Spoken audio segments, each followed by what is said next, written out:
நீதித்துறையை காட்டிக் கொடுத்தது யார்? சிக்கிய சீனியர் வழக்கறிஞர். மொத்த பேரையும் தூக்கி வாருங்கள். தலைமை நீதிபதி சூரியகாந்த் போட்ட உத்தரவு. கபில் சிபல் கொளுத்தி போட்ட சர்ச்சைக்கு முடிவு கட்ட துஷார் மேத்தா செய்த சம்பவம். வணக்கம் நண்பர்களே. சமீப காலமாக நீதித்துறையில் ஊழல் என்பது மலிந்துவிட்டதாகவே அனைவரும் கூறுகிறார்கள். அந்த அளவுக்கு கடுமையான குற்றங்களில் ஈடுபடும் பண முதலைகள் எந்த தண்டனையும் பெறாமல் தப்பித்து விடுகிறார்கள். ஆனால் தவறே செய்யாத ஏழை எளிய மக்கள் சூழ்ச்சி வலையில் சிக்கி தண்டனையை அனுபவித்துக் கொண்டு வருகிறார்கள். இதனால் தான் நீதித்துறையின் மூலம் பொதுமக்களுக்கு நம்பிக்கை குறைந்துவிட்டது. இந்த நிலையில்தான் NCERT வெளியிட்டுள்ள 8ஆம் வகுப்பு சமூக அறிவியல் பாட புத்தகத்தில் நீதித்துறையில் நடக்கும் ஊழல், வழக்குகள் தேக்கம், நீதிபதிகள் பற்றாக்குறை என்பது குறித்து ஒரு பாடம் இடம்பெற்றுள்ளது. இந்த தகவல் வெளியானதும் உச்சநீதிமன்ற தலைமை நீதிபதி கடும் கோபத்திற்கு ஆளாகிவிட்டார். இதற்கு காரணமானவர்களை சும்மா விட மாட்டேன். எதற்கெடுத்தாலும் நீதிமன்றங்கள் மீதும் நீதிபதிகள் மீதும் குற்றம் சொல்வதையே வாடிக்கையாக வைத்திருக்கிறார்கள். ஆட்சியாளர்கள் மீதும் அரசு அதிகாரி மீது யாருமே எந்த குற்றச்சாட்டையும் முன்வைப்பதில்லை.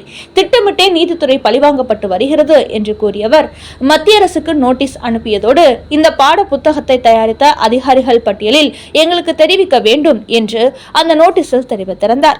இந்த நிலையில் நேற்று முன்தினம் மத்திய அரசு இது சம்பந்தமாக உடனடியாக உரிய நடவடிக்கை எடுக்கப்படும் என்று அறிவித்திருந்தார்கள்.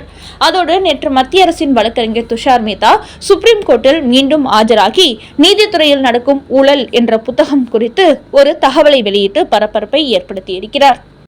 நீதித்துறை என்பது முழுக்க முழுக்க பரிசுத்தமானது என்றும் சொல்லிவிட முடியாது. ஆங்காங்கே ஓரிரு தவறுகளும் நடந்து கொண்டுதான் இருக்கிறது. என்றாலும் மற்ற துறைகளை ஒப்பிடும்போது நீதித்துறை நேர்மையாக செயல்படுகிறது. ஆனபோதும் ஒவ்வொரு நீதிமன்றங்களும் ஒவ்வொரு விதமான தீர்ப்புகள் சொல்லப்படுவதுதான் பொதுமக்களுக்கு நீதித்துறையின் மீதான நம்பிக்கை இழக்க வைக்கிறது. ஒரு நீதிமன்றத்தில் குற்றம் சாட்டப்பட்டு தண்டனை விதிக்கப்படும் நபர் அதே வழக்கை இன்னொரு நீதிமன்றத்தில் மேல்முறையீடு செய்தால் அவர் நிரபராதி என்று கூறிவிடுகிறார்கள். இப்படி ஒரே குற்றத்துக்கு வெவ்வேறு மாதிரியான தீர்ப்புகள் சொல்லப்படுவதுதான் நம்பகத்தன்மையை இழக்க வைக்கிறது. அதனால் தீர்ப்பு விவகாரத்தில் நீதிமன்றங்களை ஒரே மாதிரியாக செயல்பட வேண்டும் என்று கூறியுள்ள துஷார் மேத்தா, நீங்கள் குறிப்பிடும் CBSE 8ஆம் வகுப்பு பாடத்திட்டத்தை NCERT என்ற தேசிய கல்வி ஆராய்ச்சி மையம் தான் தயாரித்துள்ளது. நீங்கள் சொல்லும் சர்ச்சைக்குரிய அந்த புத்தகத்தை தயாரித்த குழுவில் முக்கியத்துவம் வாய்ந்த சீனியர் வழக்கறிஞர் ஒருவரும் இடம்பெற்றிருக்கிறார்.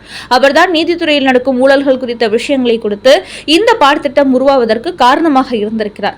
அதோடு அது குறித்து சட்ட நிபுணர்களிடத்தில் கருத்து கேட்க வேண்டும் என்று கூறிய போது அது தேவையில்லாத விஷயம். சமீப காலமாக நீதிமன்றங்களில் நடந்து வருவதைத்தான் நான் கூறியிருக்கிறேன். இது போன்ற பாடத்திட்டங்கள் வரும்போதுதான் நீதித்துறையில் நடக்கும் ஊழல்களை தடுத்து நிறுத்த முடியும். குறிப்பாக நீதிபதிகள் செய்து வரும் குற்றங்கள் மூடி மறைக்கப்பட்டு பாதுகாக்கப்பட்டு வருகிறார்கள். தவறே செய்தாலும் அவர்களுக்கு எந்த தண்டனையும் கிடையாது. சட்ட ரீதியாக தண்டிக்க முடியாது என்பதால் இது போன்ற பாடத்திட்டங்கள் மூலம்தான் அவர்களுக்கு அதிர்ச்சி வைத்தியம் கொடுக்க வேண்டும் என்று சொல்லியே அந்த சீனியர் வழக்கறிஞர் இந்த நீதித்துறையின் ஊழல் என்ற பாடத்தை வைப்பதற்கு அழுத்தம் கொடுத்திருக்கிறார்.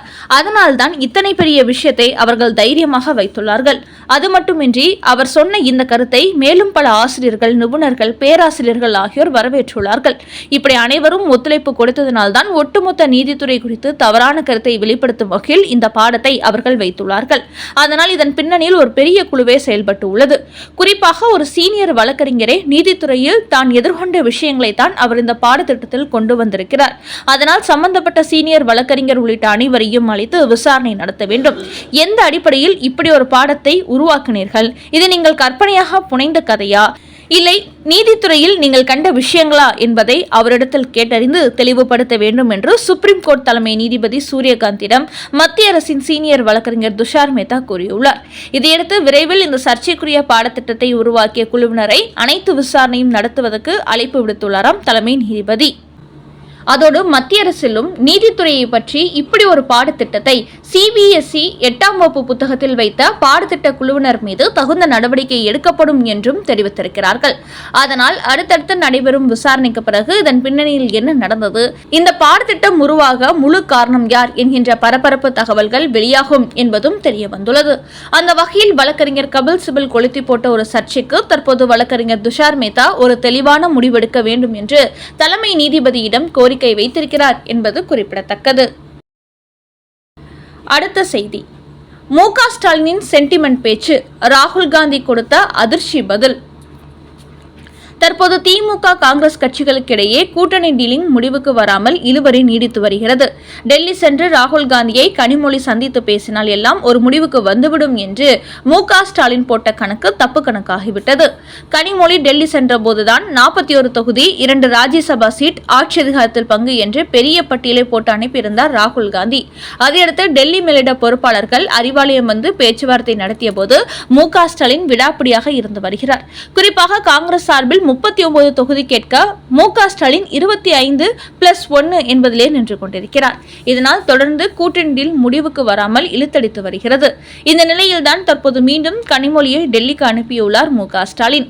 அவரிடத்தில் கடந்த முறை 25 தொகுதி கொடுத்தோம், இந்த முறை 30 தருகிறோம் என்று சொல்லி டீலிங் ஓகே செய்து விடுமாறு கூறி அனுப்பியுள்ளார்.